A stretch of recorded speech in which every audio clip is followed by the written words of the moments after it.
Story 1. I made $100,000 selling gummy candies.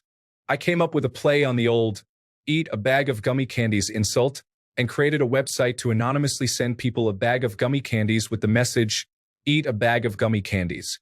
Simple.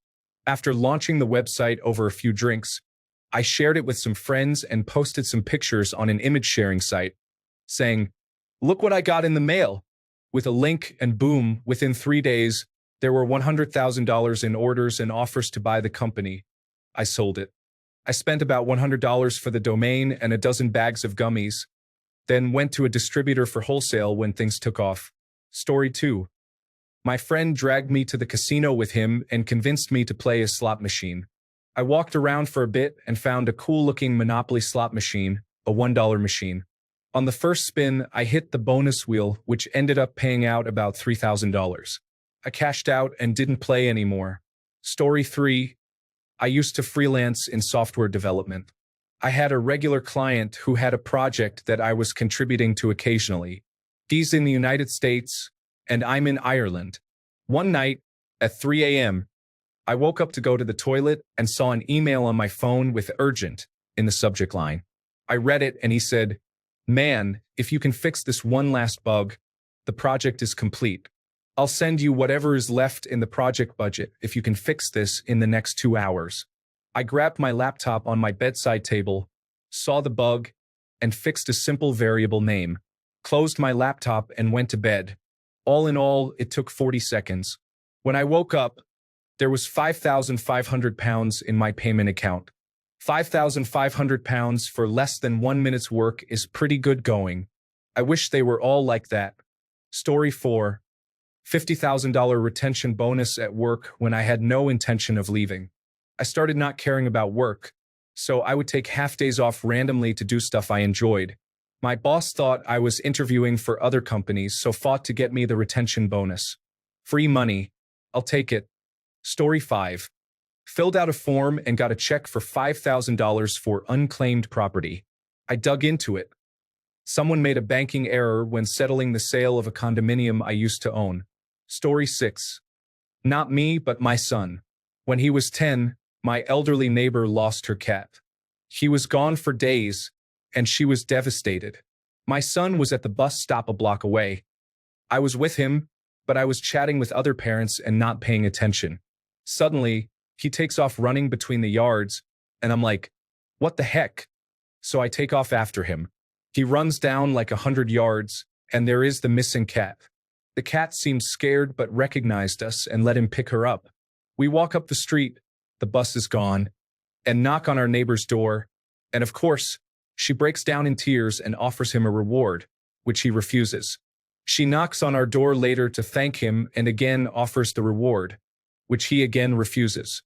Fast forward a few years, when she passes away, we get a knock on the door from her son, who tells us his mother's will included a provision that $25,000 be placed in an account in a 529 account for my son's education. Story 7. For 3 quarters at school, I got paid a full teaching assistant salary for watering plants in a greenhouse and watering and feeding animals in the animal room on the weekends. Less than an hour a day. Story 8. In the early 2000s, it was about being an expert at Adobe software.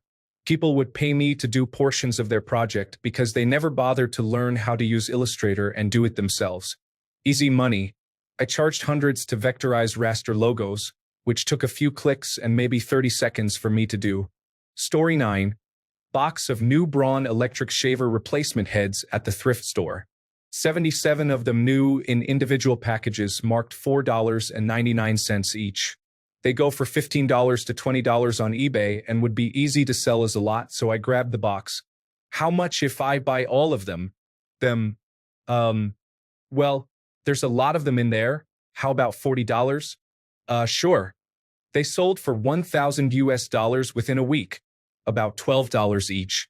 Story 10. As a kid, a sweet older couple in my neighborhood always asked me to water their plants while they were away, and they would always, without fail, overpay me to an extreme. My mom would always try to give the money back, but they were having none of it. If only money were that easy to make now. Story 11.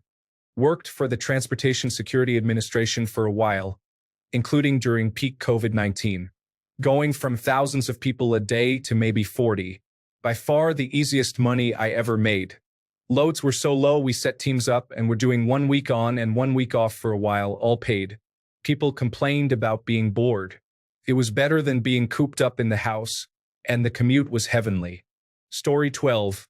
Temporary work at a chemical company involved making all sorts of cleaning products. We would clock in, then all of us workers had to grab and order form off the stack and get to work filling cans in buckets.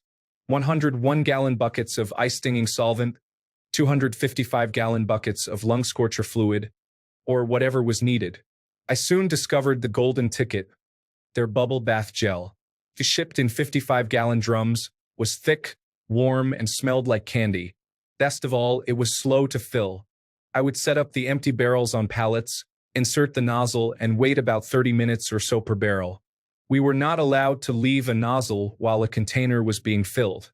It was kind of boring, but in a pleasantly smelling, easy money kind of way. I made sure to get to work first so that I could flip through the orders and get the good stuff. Story 13. I worked night shifts in a car factory. I received my regular wages plus double time for the night shift hours and spent several months staying in a hotel with all my food and expenses paid.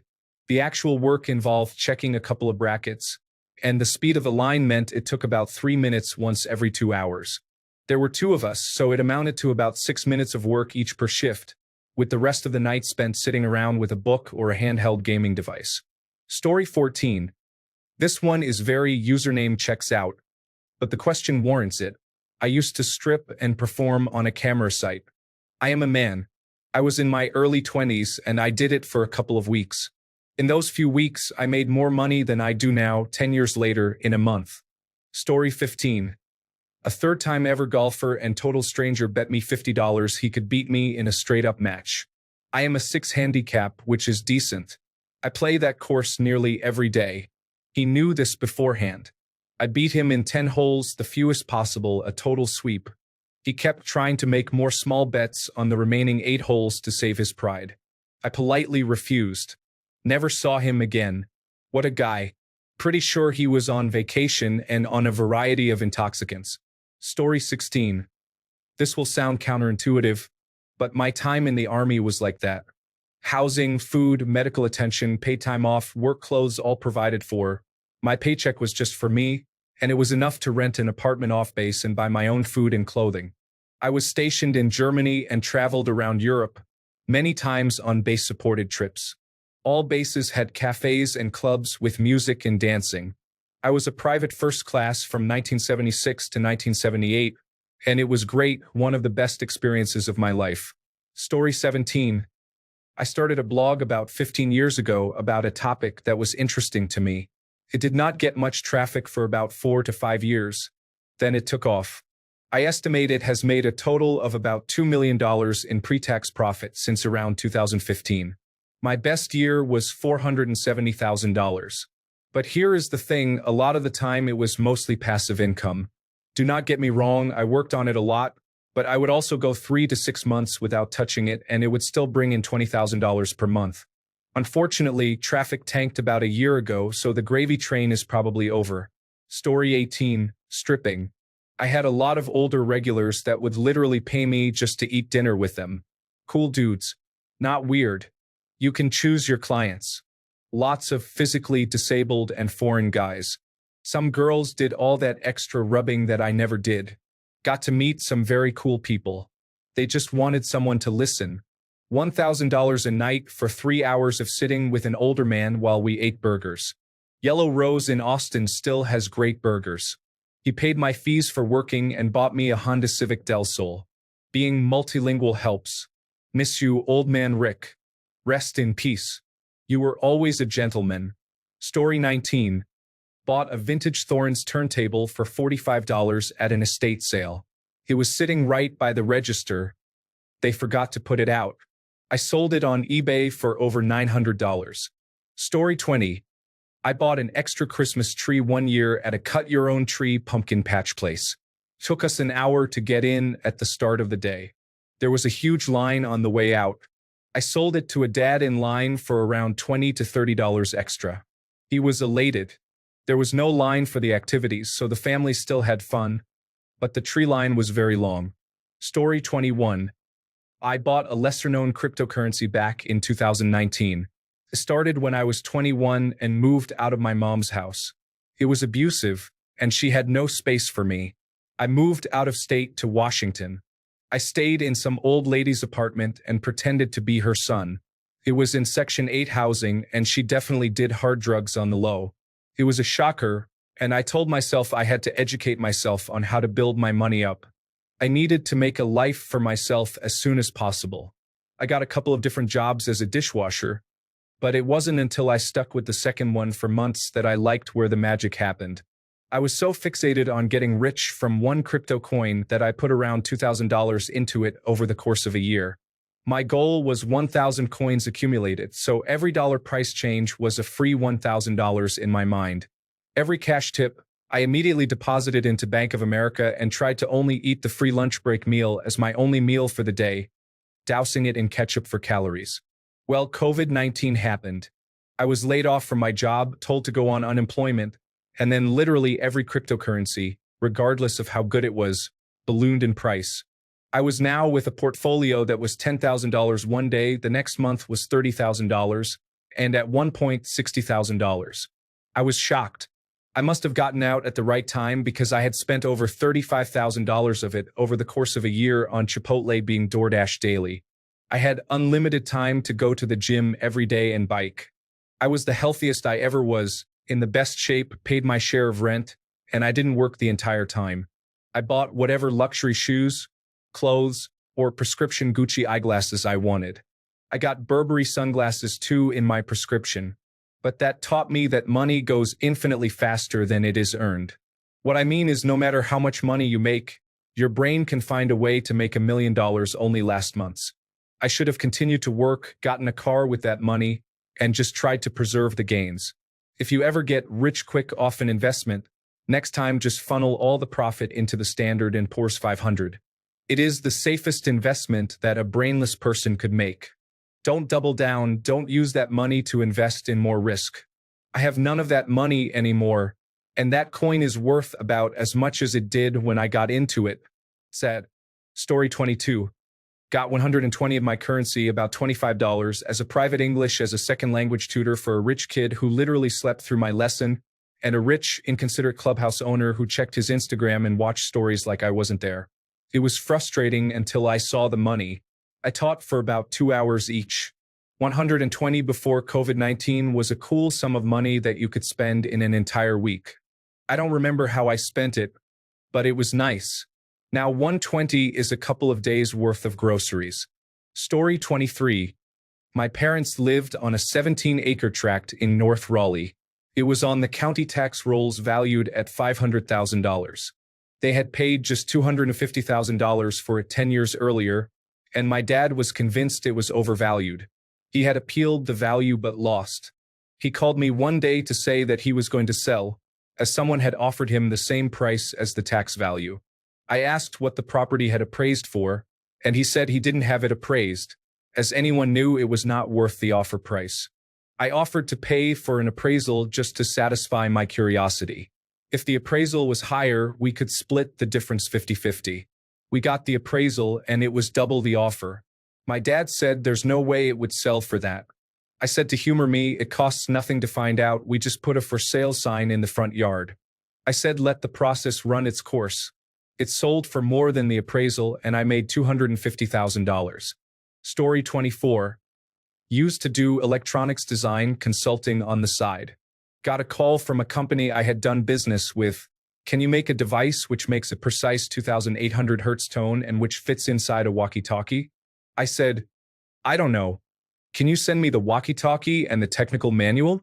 They sent me the materials and I studied the schematic. Very quickly, I realized one of the internal oscillators was something like 16,384 times 2800 Hz. I could do this for less than $2. So I called them back and said, sure, I can do it. But I can't make any money off this because it is so cheap. And they said, we'll pay you $50 per unit. This is the remaining piece of a multi-million-dollar tender.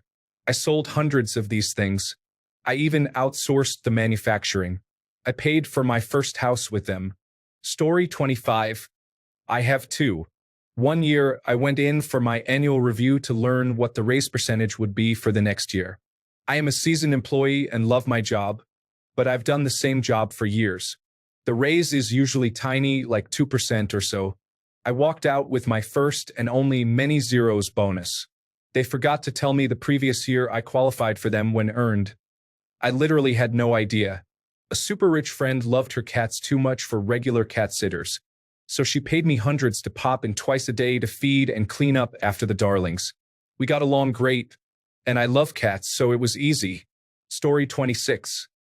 In my mid-20s, I used to do information technology for wealthy older folks in New York City. It basically consisted of setting up new computers, iPads, printers, and very basic stuff, and they would pay me $200 an hour. Since I usually did this after my regular job, most times I was invited to stay for dinner, and they paid for all the time I spent there.